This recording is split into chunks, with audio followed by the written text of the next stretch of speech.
Okay guys, today's video is going to be on using uh, base stations that are connected via your local area network to fill in for poor coverage areas that repeaters just can't get to, but it's too much to try and put up another repeater to cover the trouble area. So in this particular case, we have a particular park area, and it's got a uh, a station there and everything, and it's just outside of the being good coverage for either repeater, and it kind of sits in a hole. So every time that they try and have contact with dispatch, it's always it's always an unpleasant experience. So what we can do in situations like this, where we don't have good radio coverage, but we do have a solid uh, local area network. So what we're going to do is we're going to hook up a little half-duplex base radio here that's on the same input and output as the repeaters, but it just doesn't repeat. And it's going to be a straight shot connection back to the console at dispatch, so that any users around here, when they key up their radio, they go straight into the receiver and then ride the local area network over to dispatch, where their audio comes back. And the same in the reverse, when dispatch transmits out, their voice and push-to-talk go through the LAN and come back out to the local base radio here, where they can now talk to the person in this local area.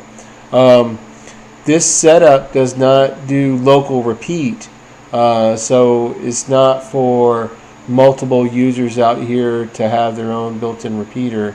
It's just for the need to be able to talk back and forth with dispatch, because dispatch is going to be the only people that have the ability to transmit on it. Now, if there are individuals in this office here where the radio is located, if they have a need to transmit as well, another parallel desk set can be hooked up here to work in parallel with dispatch.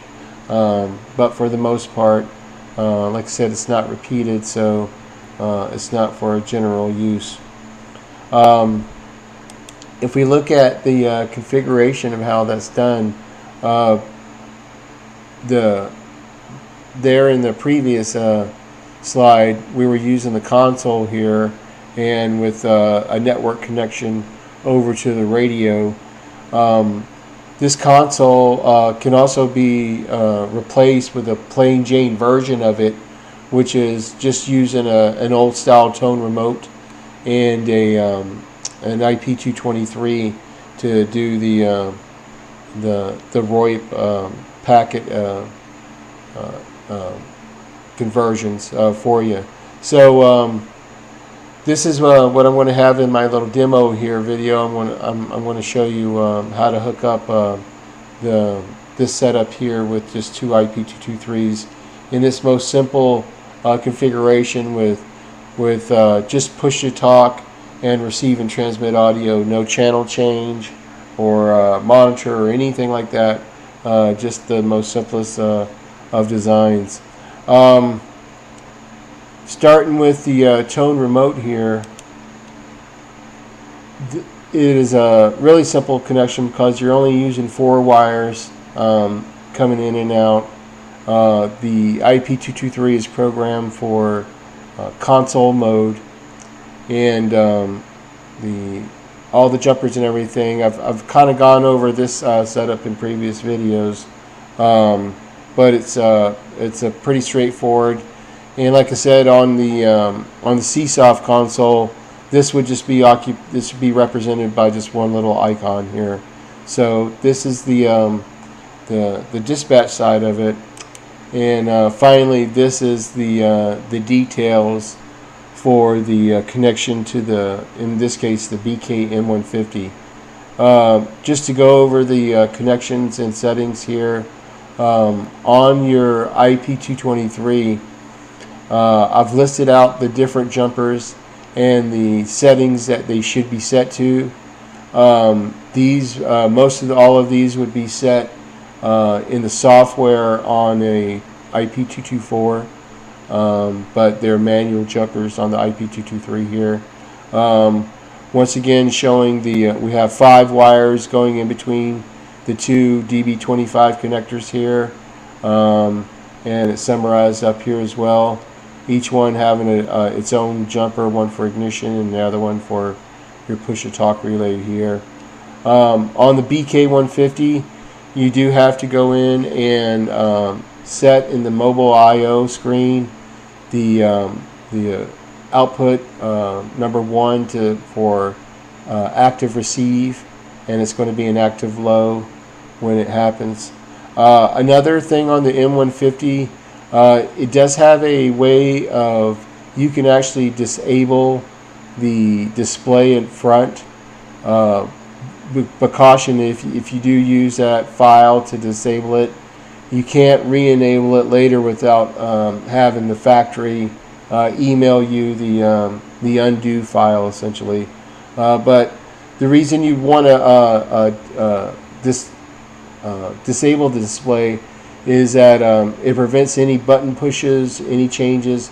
No one can do anything from the front, so that you have to worry about anyone messing with it or something bumping into it or changing it or anything like that. But anyway, that's it on the M150. In the IP-223 programming, you do need to go set the transmit gain all the way down to -28. That'll give you on your front pot, on your transmit level pot, a good range to go up and down, so that you're not just barely touching it to get your audio that you need. Also, you're going to be programmed into local mode with no LAN. We're going to be using the COR from the receive active indication, and on the we're going to just do F1, and we're going to use the relay RO1 for our push to talk, going from the IP-223 to the radio here. So anyway, that's the details from it, and I'll go on to give you a demo of it working here. So stand by for that. Okay, guys, here we are at the demo. What I have here is I have a tone remote console, and it's connected to an IP-223, and this IP-223 is in the console mode. So it's going to decode the tones from the tone remote here and give me a push to talk and encode my packets of audio to go downstream. The switch here represents a simple network. Could be a LAN or a WAN or even a VPN system, and the portable over there is going to represent a person or group of people in an area that is, for whatever reason, in a bad repeater area. And what we need to do is we need to give a little fill-in from the bad repeater coverage with the base radio here that can connect directly back to the dispatch console through another Telex here, and dispatch can transmit out on this distant radio on the same frequency that the repeater uses, and receives on the same frequency that the repeater receives on. Just doesn't repeat. It's more for just a direct contact to dispatch, not for local coordinated radio traffic in the area, since the only way for people in that area to be able to hear both sides of the conversation is to scan the input frequency. So but this is a way to economically and very easily get a radio presence in an area where you do have your LAN, you do have network connectivity, but you just don't have any good radio coverage. So I'm going to go through and just give you a demonstration all the way through and then back. So like I said, here is on my remote. So when I key up, like I said, it'll decode the tones. It'll start encoding packets. You'll see the packets go down, go through the switch over to this Telex, where the packets will be unpacked and sent into the radio here as transmit audio. It'll also give a push to talk to the radio here, and then it'll allow the transmission to be heard over the portable there. I have the base radio here on a dummy load, so you can see where it's listening straight. The portable's right next to the dummy load there. So I'm just going to give a demonstration on the transmit. Like I said, you'll see it here. I have the display disabled on the mobile here. It doesn't show. None of these switches do anything because it's blanked out on purpose, so it can't be messed with. But you'll see it come out on the portable there. So here we go. Testing 1 2 3 4 1 2 3 4. So let me give you a little volume adjust there. Testing 1 2 3 4. So that's the trip this way. Now if I take the portable and I key back up, when I key from the portable, it'll go into the radio. The receive audio will go into this Telex, get turned into packets. There's also a COR indication on this radio to let it know that there's active traffic to start encoding packets.